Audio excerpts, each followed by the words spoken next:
It's the morning show right here on ETV, 22 minutes after 6 o'clock. Thank you so much for starting your morning with us. Now, over a third of South Africa's workforce is made up of non-permanent employees. This includes temporary workers, interns, and including domestic workers, and many of them who face uncertainty when it comes to their rights. And today, we're going to be putting a spotlight on the rights of some of the most overlooked workers in South Africa, sometimes even the most hardworking workers. Temporary workers, interns, and domestic workers are essential roles, yet often misunderstood when it comes to labor protections. And to help us unpack it all, we're joined again by labor law specialist Aslam Moolla from Legal Leader South Africa. Aslam, it's good to have you back. Welcome back to the morning show. Good morning. Thank you for having me. I'm really excited to participate.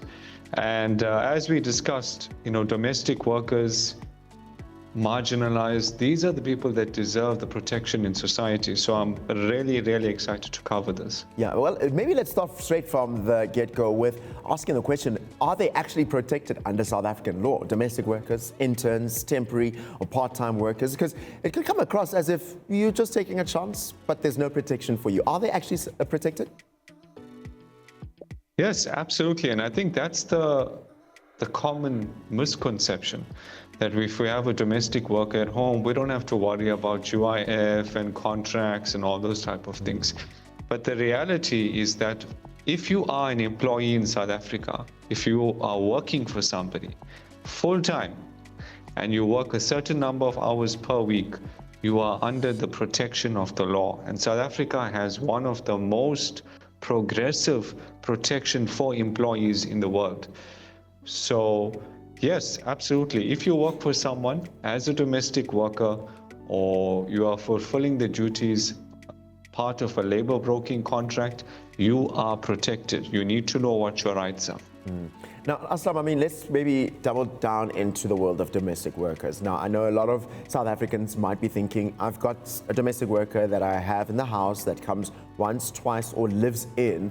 I don't exactly see myself as an employer enough to see them as an employee because they're just working in my home privately. So what does the law say when it speaks about protecting the domestic workers? What are the limitations where eventually from a certain threshold, you need to ensure that you enforce certain elements, like you mentioned, UIF, for example?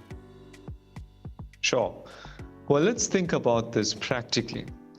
If you had to work from home, which a lot of people were doing during the COVID times, why was there an exception for that? And why were you allowed to claim certain expenses from SARS and you were getting paid to work from home?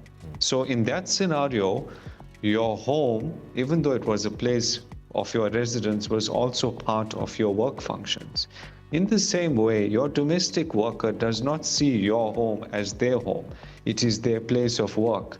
So when we think about the realities, there are certain thresholds, but if this person works for you for more than, I would say, at least 40 hours a week, or they're living in with you, and they are heavily dependent on you economically, they are entitled to basic protections like leave, like being registered for UIF, etc. You should be giving them a pay slip.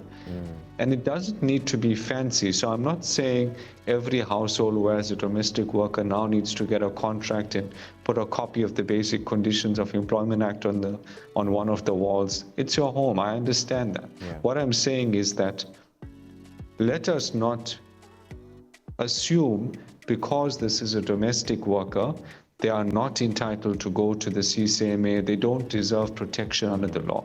If we look at the reality of many South Africans, that these domestic workers actually provide a stable income and money goes home to provide for the family as well. So why should they also not be entitled to protection? And that is a very important work that they do. Yeah. Your home runs efficiently because of your domestic worker.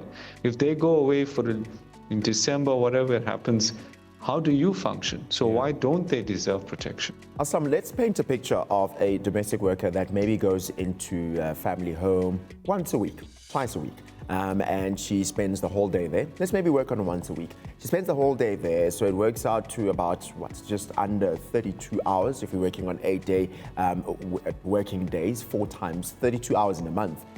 Is there a threshold where even for this particular employer that there's certain rights that need to be included? For example, leave, UIF, and more importantly, a notice of termination, even though this is not a person who's lived in, which I think a lot of us would find ourselves in this situation, and even more so if you're like, no, I don't think it's necessary, because my understanding is that the law looks at the hours, not so much in terms of how often they're there. Yes, correct. So I think a balance needs to be struck between the practicalities and also imposing harsh conditions on prospective employers. And I think we're going to touch on this during the internship segment for the youth as well. My view is, if you want to do a simple test without confusing people, is this person economically dependent on me? Are they heavily reliant on me as an employer? That is the simple asset test. Whenever someone comes to me for a situation, I say to them, this person, are they working for you and heavily economically? That means, in simple terms, they are relying upon you to put food on their table. And if that is the case, do the right thing, register them for UIF. How do I do that? Go to the Department of Labor website. Go and fill in the employee details, register them for, it's like $100 that you are contributing per month, even less than that. As you say, it depends on the hours.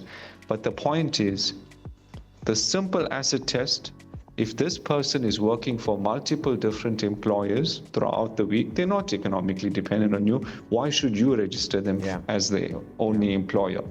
But if they are working for you predominantly, you are providing residence. Another issue is this minimum wage issue. I see a lot of confusion about that. South African law is clear. There's a certain amount that is the minimum wage per hour. And you can always Google it because it is changing all the time. I stand to be corrected. I think it's about 28 Rand or 32 Rand thereabouts per hour. Now, I've met some people who say, well, my domestic lives in with me. She doesn't pay rent. She don't pay for food. So I don't have to pay the minimum wage. Ask yourself that question. How would you feel if you were treated that way? Let's say you're getting 2,000 Rand for the month to spend. What can you realistically buy for 2,000 Rand today? So I think, another issue, labor law is not a complicated science. It might seem that way because you are unfamiliar with it. But if you follow generally the simple principle of treating others as you want to be treated. If you're an employer watching this, you're going to retrench someone, you believe someone committed misconduct in your workplace, the right thing is, let's ask them, let's talk to them, let's do a little investigation. That's what labor law is all about. And I think you said following, treating others as how we want to be treated. You said something so powerful, Aslam, that it's a reflection of how you want them to be treated in a way that you would want to be treated. And I think that's powerful. Aslam, we're going to quickly go for an ad break. I've got one quick question for you, and I'm hoping you'd be able to answer this in 30 seconds so that we can conclude the conversation on domestic workers. Here's a scenario. There's a domestic worker who gets dismissed, say after spending 8 years with a family, working maybe full-time, whatever, and there's no notice, just said, okay, unfortunately, we can't continue with this because the family says they can't afford her anymore. Is this something that is legal? What limitations does the actual fact, what rights does this domestic worker have in response to this very sudden dismissal that they might have?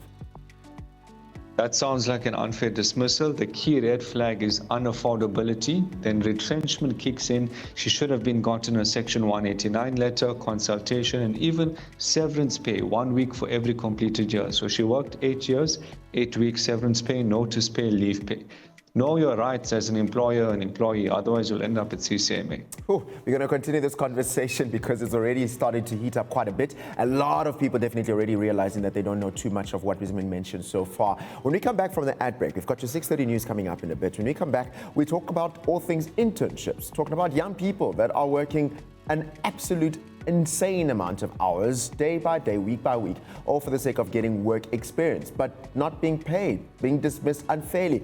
What rights do they have? And I'm sure this is a close one for a lot of parents. Don't go anywhere. When we come back, we'll continue the conversation with Aslam.